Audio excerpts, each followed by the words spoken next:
Welcome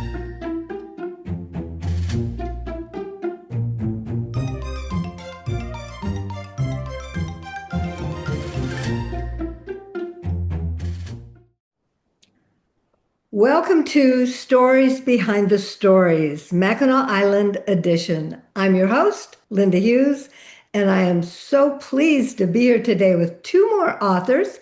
I had four last time, and these are two authors that I've been reading their books and hearing about, and it's so wonderful to put some faces, real faces, with the names on the books for so long. And we are all authors who set our stories on Mackinac Island and other places as well. We've done other things. And as you can see, Jim Bolone, our guest on the top here, is a teacher, teaches middle school creative writing. How wonderful, Jim. And thank you for joining me after a long day that Thanks, includes Linda. a faculty meeting. I understand. I appreciate Great. that. Thank you. Yeah. And then Charlie Cutter, Charles, your books say Charles Cutter, but I know you go by Charlie. And I have something to tell you, Charlie. Okay. Yours was the very first novel I ever read that was placed on Mackinac Island. The setting was Mackinac Island. Wow. And I was so impressed. I loved that story so much, Pink Pony. And so I revisited it a few years later because I wondered, did I just love that story so much because it was on the island, or was it a really good story? and and I reread it, and what a great story. And I know you've done others since as a follow-up. And then Jim, the first one of yours I read, Doc Porter, that you have a co-writer, Dave McVeigh, who was in the first Mhm. episode of this podcast. And oh my goodness, what a delight. Yeah. And so your experience about that is so much fun to hear about. So what I'm going to do, Charlie, is I'm going to start with you Okay. and have you tell us a little bit about yourself and a little bit about your books, because I know you have more than one. And then I have some questions that I want to ask as well. So just a brief introduction. Tell us about you and your books. Got it. Well, the my given name is not Charles Cutter, but no one can say or pronounce McElravy, which is my real last name. So um, I thought I needed a pen name, and actually I had a traditional publisher for the Pink, for actually the book before the Pink Pony and the Pink Pony, and they wanted me to use my real name, and true enough, no one could say or pronounce it. So then the publishing world really kind of got upended by independent publishing. I bought the copyrights back from the publisher, and I thought, well, I'm going to have a pen name. So there's a big Barnes and Noble in East Lansing where we live, and I went to the mystery section just to kind of look around. And what I found myself doing was I started at the beginning of the alphabet. So I thought, well, I ought to have a name at the beginning of the alphabet. So that settled that part. And then I thought, well, I need to have something that is easy to spell, cannot possibly be mispronounced. And I grew up sailing with my parents, and a cutter is a kind of a sailboat. So Sure. I came up with Charles Cutter. And that's how the pen name came. I love that. So is okay, now I'm going to say it. McElraney. McElravy. It rhymes with Navy. Oh, okay. McElravy. Is that Irish? Scotch Irish. Ah, okay.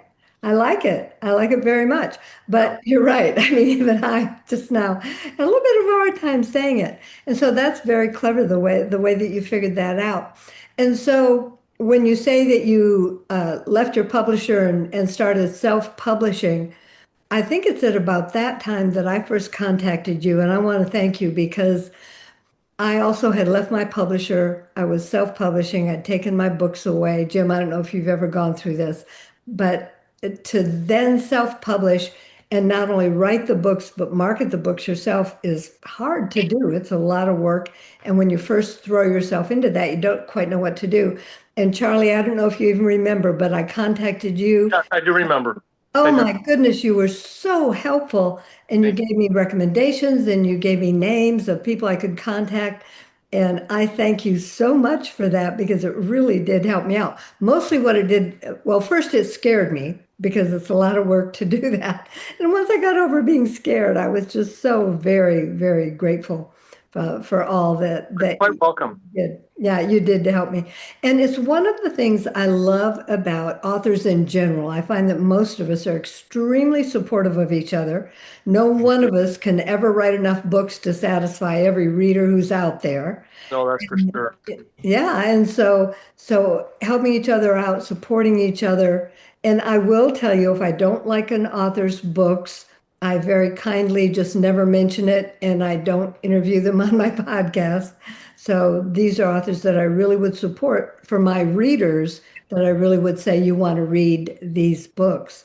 And that's how I feel about both of you. So that support is wonderful, but I think there's a special support amongst those of us who write about Mackinac Island. Maybe that's just in my head, but it just seems like we really have a camaraderie because we love this place. So, Jim, tell us a little bit about you and your books. Well, I'll tell you what, Dave and I, we've written 3 books. Of course, The Doc Porter, Somewhere in Crime, Mhm. and Misguided. Dave and I've really done quite a bit of work together on those pieces. I actually was born and raised in Detroit. I'm a native Detroiter, and I attended Wayne State. So those were the years that I really wasn't familiar with the island until I was about 19. And that's when I actually first experienced the beauty and splendor of the place. And it just grew on me, especially the people. And from that, I met Dave. And after meeting Dave, we then had these memories to share. And, several years ago, brought this amalgam of memories and decided to fashion some stories, some great, we'll call them novels, good novels from that. Dave, I believe, has shared with you the essence of the Doc Porter. Somewhere in Crime was set against the making of the movie Somewhere in Time, and that was interesting because what we have is Jack, our protagonist. He's really, really worried about his parents' relationship, and it's kind of been faltering. And when the movie group comes into town, they need a seamstress, and Jack's mom decides to take the job. And Jack's dad's not really happy because he thinks that the male lead in Somewhere in Time, Christopher Reeves, might go after Mrs. And Even though Jane Seymour is there, but okay. yeah. And Jack really takes it upon himself to be concerned about this, and he wants to get his parents back together. Meanwhile, there's a cold case. There was a murder that happened 20 years prior. And Jack, if he can solve this cold case, he can take the money and buy his parents their dream trip to Cairo, and hence getting them back together again. So that's kind of what that story is all about. And then we have Misguided. Jack, our protagonist, is working. He's about 16. He's working at the Fort Tea Room, and he really wants to be a dock porter. But he's just a bit too young. And out of nowhere, some of the guide staff at Fort Mackinac are released, and they need guides in a pinch. And Jack ends up going for that job and gets it, befriends the other new guides. They become close, and they get together, and they realize that there is a pizza mogul from Detroit, of all places, that wants to find the chalice that belonged to Pierre Marquette, and he wants to covet it and bring it back with him to his island, which is Beaver Island.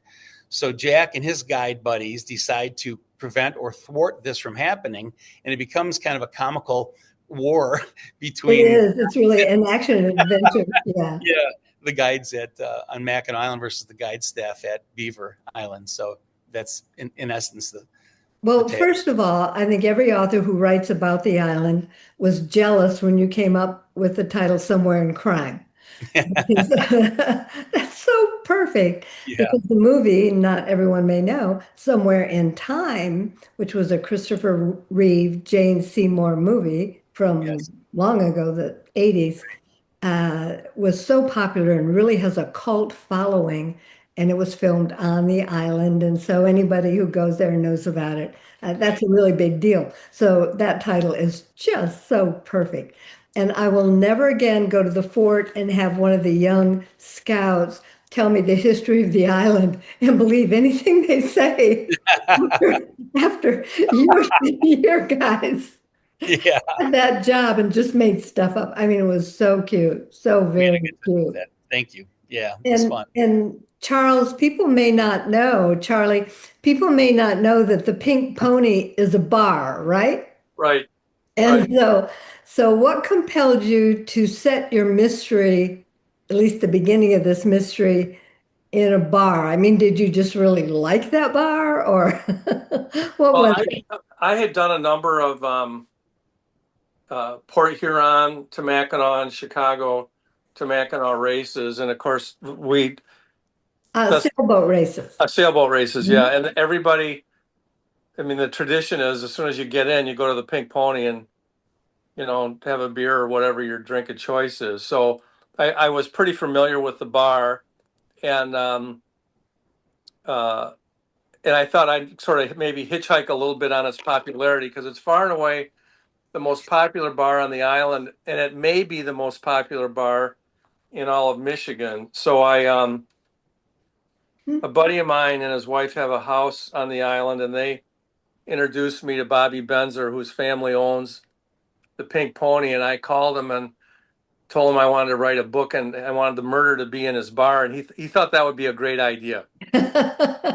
So that was how that started. You know, you just said something that's been really important, and I've seen it across all these books, is how many of us as authors that set our stories on the island have contacted people there who live there, who have businesses there, who work at the state park, work at the fort, or who work at the Grand Hotel, and how really accommodating people have been. Yeah. I've never had anybody say, no, I don't want to talk to you, or I don't want to give you information, I don't have time for you. There is that feeling of friendliness, and we all belong, and Absolutely. we're all in this together. And it really is, even though it's such a popular tourist spot, in Yeah. fact, it's been voted #1 by USA Today and Travel and Leisure and so many others, even though there's so many people there in terms of tourism, it still has that small town Mhm. feel.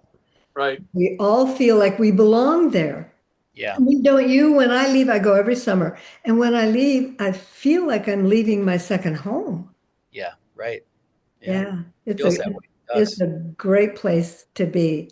So my next question of each of you, and I'll start with you, Jim. My next question is, as you wrote this story, or these stories in your case, did you ever think about who you wanted to star in the movie of your books? That's interesting because Dave and I, we would joke around and we would think about certain stars that are kind of older now. And Yeah, because too old now. Yeah, but our protagonist, yeah, he's in his mid-20s, then he's 13ish, and then of course he's 16ish. Um, and the traditional lineup, you think of Tom Cruise and those guys, but yeah. I kind of, and Dave and I haven't talked about this. I there's a young actor he played in Stranger Things, and his name is Finn Wolford, I think, and he's an upcoming actor, and I think he'd be really cool in the role. And then there was another young man that was in Walking Dead, and his name's, I think, George Monroe. And these are guys that are like in their mid 20s ish. Hmm. And then I remember coming upon on the IMDb database. There was a young lady, and what's her name? Bella Thorne. She was in a movie in like 2018, 2019 called I think what was the name of the film? Midnight Sun. I think that's it. She's another one that I think would play a great Aaron, the role of Aaron. But outside of that, the traditional lineup are all the guys that are like, kind of like, my age. And, Well, yeah, because we wrote the books a while ago and we had yeah, to find people who fit the part then and yeah, a little bit later. Yeah. yeah. So do you find yourself though watching shows now and sometimes going, oh, I don't know who that is, but that person would be a perfect Aaron or so and so or so and so. Exactly. And so that's Fun, what I've isn't been it? doing. I go to that IMDb database. This is really cool. It's a great site. And It I'll do is. that, and I'll open it up and I'll find the movie, the title of the film, and then go to the actor or the actress. And then, yeah, kind of cool. There are a lot of young and upcoming actors, male and female, that are doing terrific work. And Yes, there so it's are. really nice to see. That would be fun. And I'll tell you both in a minute, and you'll be able to guess who I always see in my Mackinac Island books.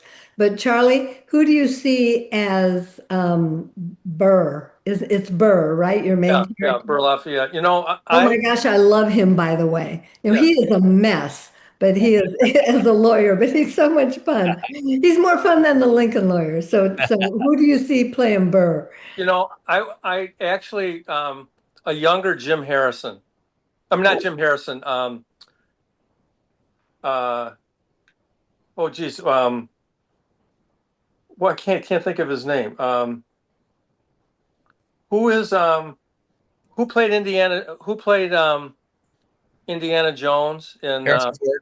Harrison Oh, Ford? Yeah, and a younger Harrison Ford. Yeah, that's who I'd see playing Burr Lafayette.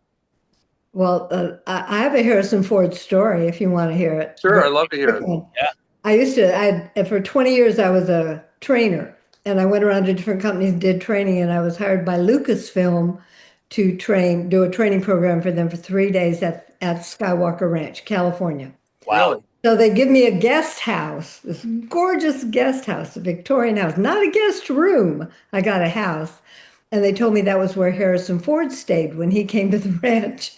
And I Wow. spent my whole time running around this house. Yeah.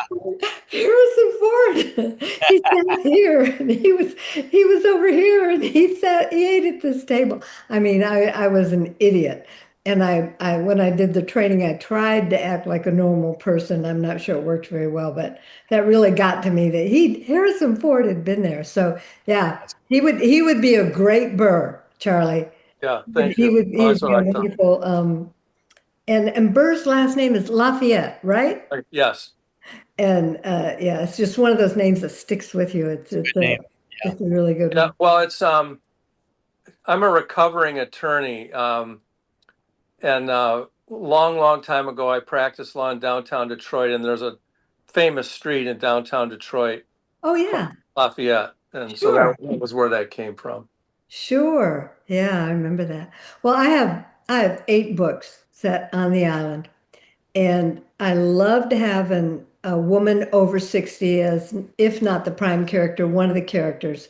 And so can either of you guess who I always picture in my head as that woman who's a bit older? Think about Hmm. it. Helen Is she? Mirren. Well, yeah, she'd be good too. Jane Seymour, Oh, our, yes. our cult lady from the island. Why not? I know. I even bought a Jane Seymour scarf. And then I always have Sam Elliott.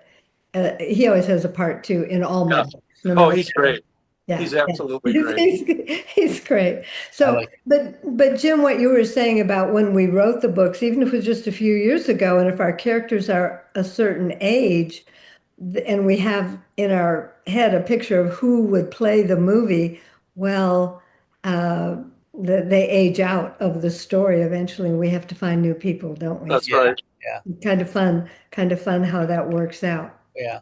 Right. So, Charlie, you wrote your subsequent books. One was on the Osabo River, right? Right. Yes.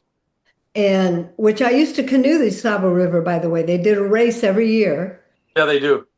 And It's a pretty grueling race too. yeah, I never won, but it was it was really a lot of fun. And then the other one is Manitoba Island. No, Sleeping Bear Dunes and South Manitou Island. Oh, Manitou, that's right. That's right. So, what I love about stories like this is they really give us a feel for time and place. And you both did such a great job in putting the reader in that setting, in that place, and really giving them a sense for what it's like, what the people are like. And I think that when readers get done with your books, they truly feel like they've been there. And for people who have never been to the island and know nothing about it, what a wonderful introduction to, Right. to such a great place that they can learn so much about it and even accidentally learn about some of the history of it because that's part of the side story for all of this and find out what the people are like and find out how beautiful it is. Because let's face it, it's very remote and it's a little bit hard to get to, isn't it? And Yeah. so not a Right lot on. of people around the country, around the world, even know that it exists and that it was so important in terms of developing the American frontier. And there is so much that went on in that little island. Boy, And that's for sure. yeah, and people from all over the world were there, and they're coming back now as Right. tourists, which I think is really, really Oh yeah. lovely. So tell me if either of you, if you have plans, I guess just tell me what it is you're writing now or thinking of writing next, and is it Mackinac Island related or not? What's up? What are you doing now? I have a book coming out in January called The Lady Slipper, and it's about an endangered orchid. It takes place in Harbor Springs, and Oh, Cool. it's the sixth book in the Burr Lafayette series. It's at Mission Point now, and they're getting it produced. So hopefully that'll do well. And then I've started work on, in my head at least, on the seventh book in the Burr Lafayette series, which is back on Mackinac Island. Nice. Very nice. oh yeah, that's very nice. What's that one going to be called? I don't know yet, but it's going to have to do with uh, the murder takes place at Jack's Livery. Um, Oh wow. Dale gave me permission to use That's cool. use the stables as a scene of a murder, so that That's that that great. much I know. It probably is a good idea if you're going to use a real place and set a murder in your book in that place to ask the owner. That's kind of what I thought. Mind if we do this? Yeah. And so, Jim, what are you up to? Well, Dave's been working on a film out in California, so he's out there for a few months, and I'm hoping Not one of your books, though, right? not yet. No, not yet. He's doing that film, which is kind of cool. He's just he's very talented in the film industry and of course in writing.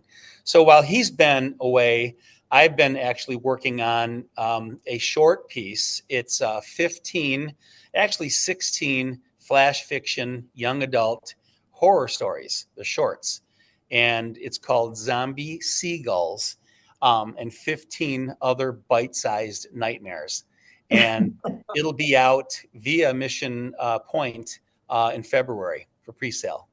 So I'm Oh, pretty excited. that'll be fun. Yeah, And you certainly know that audience with I've you. designed this one. This one's intentionally prepared for reluctant readers. So the stories are kind of a little bit modeled after my days watching Twilight Zone and The Night Gallery, and also Goosebumps. Huh. So Oh, yeah. Good stuff there. That's all really good stuff. And yeah. you say that's for younger readers, but just like Doc Porter, which I know is advertised as being appropriate for young adults, Hmm. and it is, Yeah. but adults love it too. Oh yeah, my Yeah, book, this one coming out should be cross generational. They're sure. kind of cool, just short horror stories. Yeah. Yeah, And that's the kind of thing I can picture grandma reading to the grandkids and they're yeah. having a good time. I Yeah. think I have 13 of them are set on Mackinac Island, Oh, um, wow. and then 3 are set in Detroit. So Wow. yeah, That's awesome. yeah. Thank you. And Charlie, what are you up to? I mean, you're doing, you have one that's coming out, you have one that you're planning, Yes. and so Is That's that it? kind of what I'm doing. I'm trying to figure out how to get a little bit more sophisticated with marketing, and that's a really quite a challenge, I think. Jim, do you guys do much email marketing? You know what? We don't. We haven't at all. I do a lot. Hmm. Yeah, well, maybe on another time we could talk about that if you don't mind. This probably I isn't don't the mind. appropriate time, but I'd love to. I'd love to. Yeah. And that's Absolutely. one thing I think a lot of readers don't know is that, especially for those of us who are self-published, is uh, there's a lot more that we have to do than just write books. right. Oh, And exactly. I know you two have publishers or have had publishers, but we all have to do a lot of work to keep our readers informed about what's going on. And so that's No, one of you're the right. reasons I wanted to do this Sure. kind of podcast. This is So wonderful. I have a one final question for you. Oh, and by the way, before I get to that, uh, looking at what we're doing next, I'm just finishing a trilogy of novels, romantic Nice. women's fiction, which is what I write, set in Scotland. And I already have a trilogy that's set on Mackinac Island. And I was able at the end to take this woman is on an ancestry quest in Scotland, and I was able to take her ancestry back to Mackinac Island and Wow. tie the two series together. Oh, that's great. And that was so much fun. I had so much fun It's getting interesting. that done. Yeah. Yeah, Yes. so that was great. Yep. So my question to you is about a Christmas package. What if, because I know every year they do a raffle around Christmas time on the island, and the profits go to usually the medical center or the fire department or something like that. What if we, and you all don't have to answer me right now, you may want to think about this, but what if we each donated a signed copy of our books and put them all together for a raffle package for a box? And by all of us, I mean the three of us and more, whoever writes about Mackinac Island, Right. and had that as a raffle package to give away. I just think that some reader would love that. That's a great idea. Yeah, it is a great idea. I'm in. I'm Good, in. good, good. Get and I'll be in charge. I'll get all of that together. Absolutely. 100%. Well, before we're done today, I want to know if you have a copy of your books there that you can show us. You got one there? It's Oh, not in your classroom, is it, Jim? they're right. I know. I did, but I have a student reading one of them. Well, that's a good There's, thing. It's a good thing. there- Yeah. there's the There's pink Pink phone. Pony. That's great. I love that. Here's one of mine, the one I was able to tie into the others. The Promise of Christmas Past. And oh my Oh, goodness, that's is that wonderful. ever fun to look at Yeah. what life used to be like on the Sure. island. Yeah. Well, anything else you want readers or listeners or viewers or me or anybody to know before we go today? Well, the only thing one thing I'd add, Jim probably feels the same way. Um, for people who buy books on Amazon, if Ah, they like the book, it'd be great if they left a review because reviews really do help sell books. boy, they really do. It helps us so much. And I know, I don't know if this happened to you, Charlie, but when I left my publisher, I lost all my reviews. Hundreds of reviews were gone. Oh, And that was just heartbreaking. So it looks like nobody ever read the books. I promise they did. They really did. So that's a great reminder. Thank you. And also, I want to remind everybody about the Island Bookstore. They are so good to us, and you can Yes, they are. They order really. online through them. fantastic. And they've always been so supportive of all of us authors, and it's fun to do book signings there. And Absolutely. so the Island Bookstore on Yeah. Mackinac Island, great place to order your books from. And I want to thank both of you for being here today. And maybe next time, I said this last time, but I'll say it again. Maybe we can do it on the island. What do you say? That'd be Oh, fun. that'd be great. Hey, we Yeah. could go to the Pink Pony. How's that? Well, I'm in. I am too. Okay, let's do it. I'm in. I'm in. Thank you both so much. Jim Thanks. Bolone, Charles See you, Cutter. Cal. Thank you Thanks, for Charlie. joining. Yeah, bye. Linda, good. Bye. Thank you very much. Bye bye.